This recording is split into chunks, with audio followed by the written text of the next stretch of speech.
Hello students, hope you all are fine.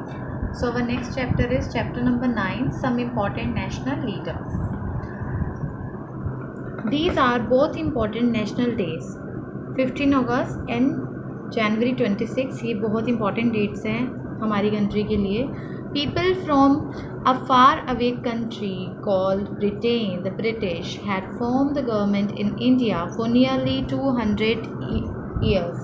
On August 15, in 1947, India became free or independent from British rule. This is why August 15 is celebrated as Independence Day. So, 15 अगस्त 1947 में हमारा देश British rule से आज़ाद हो गया था, क्योंकि Britishers ने पूरे 200 साल हमारी कंट्री पे राज किया. उसके बाद इस दिन हमारा देश आज़ाद हुआ था, इसलिए हम इस डेट पर इंडिपेंडेंस डे सेलिब्रेट करते हैं. Special new laws were written for the newly independent India on August 26, 1950. India began functioning according to these laws and became a republic. This is why January 26 is celebrated as Republic Day. So, नई country को चलाने के लिए rules regulations की ज़रूरत थी. तो वो जो रूल्स रेगुलेशन हमारे इंडिया को कॉन्स्टिट्यूशन बनाया गया, वो किस दिन लागू हुआ? 26 जनवरी 1950 में, 1950 में. सो इसको हम रिपब्लिक डे के रूप में मनाते हैं.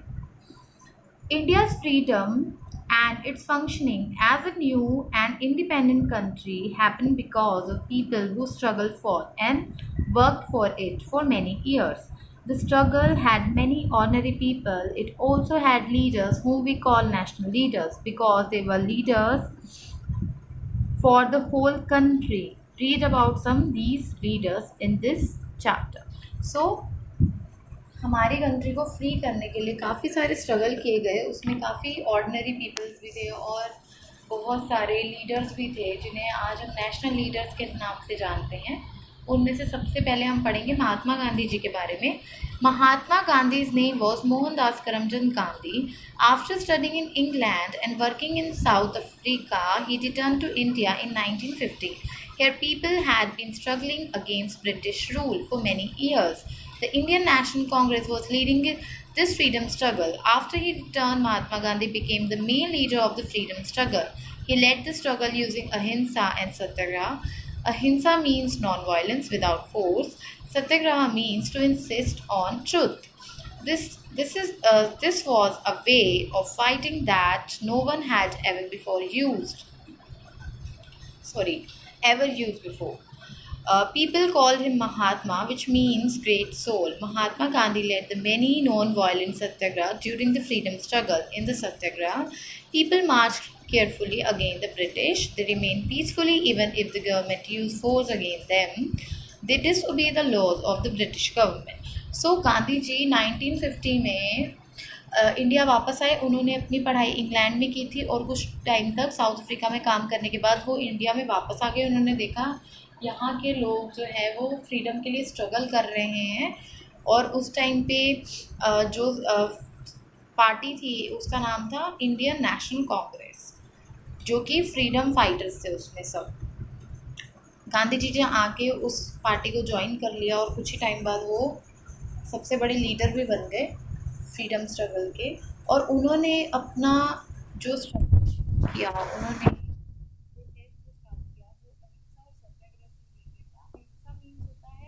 नॉन वायलेंस यानी किसी भी तरीके से मार नहीं करना, और सत्याग्रह मतलब कि हमेशा सच्चाई का साथ देना, सच के रास्ते पे.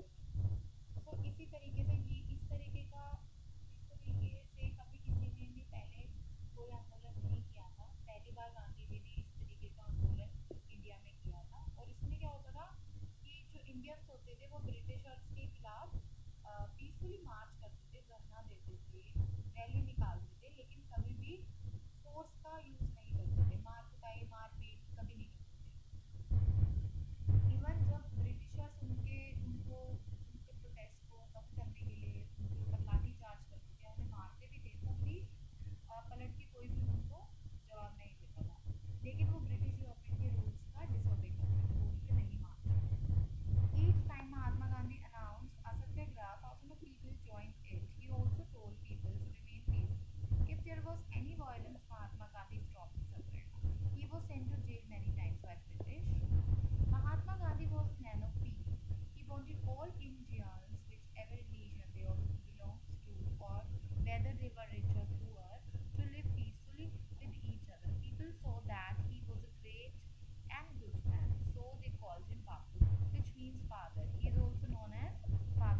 assassinations, Mahatma Gandhi was shot dead in New Delhi on January 30, 1948.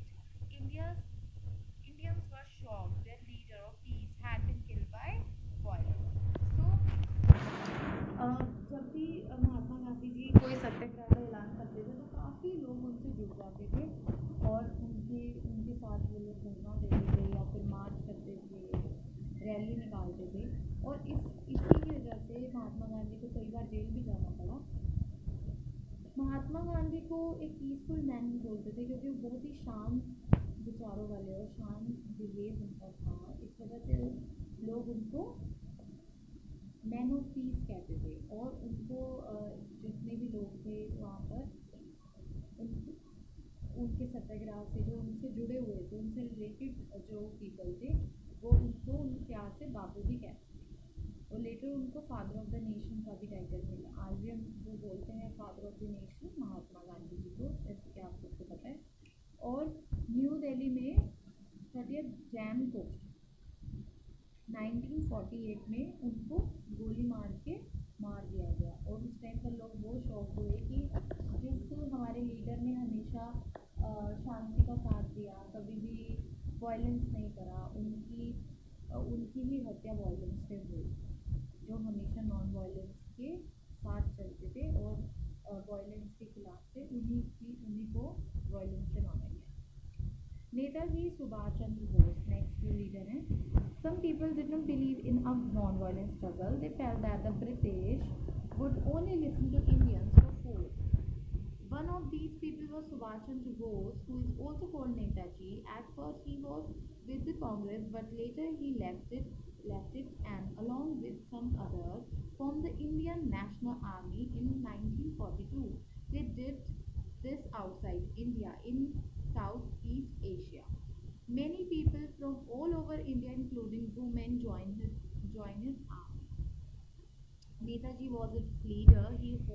They hoped that other countries, mainly Japan, would help them. Jai Hind or Victory or to India was the slogan of the INA. The INA fought some battles against the British in the northeastern part of India. People in India treated them and Netaji as heroes because they had fought for India's freedom. It is believed that Netaji died in a plane crash. So Netaji Subhash Chandra Bose जो थे, कुछ उस time पे ऐसे लोग भी थे जो नॉन वायलेंस में बिलीव नहीं करते थे। उनको ऐसा लगता था कि ब्रिटिशर्स को अपनी बात मनवानी है उनसे, तो हमें सिर्फ और सिर्फ वायलेंस का ही सहारा लेना पड़ेगा। तो उनमें से एक थे नेताजी सुभाष चंद्र बोस, जिन्होंने जो पहले तो कांग्रेस पार्टी में थे, लेकिन उन्होंने उस पार्टी को छोड़कर अपनी एक नई आर्मी बनाई जिसका नाम था इंडियन नेशनल आर्मी। और उन्होंने काफ़ी सारे बैटल्स भी लड़े ब्रिटिशर्स के खिलाफ और लोग उनको नेताजी बोलते थे। और माना जाता है कि उनकी डेथ एक प्लेन क्रैश में हुई।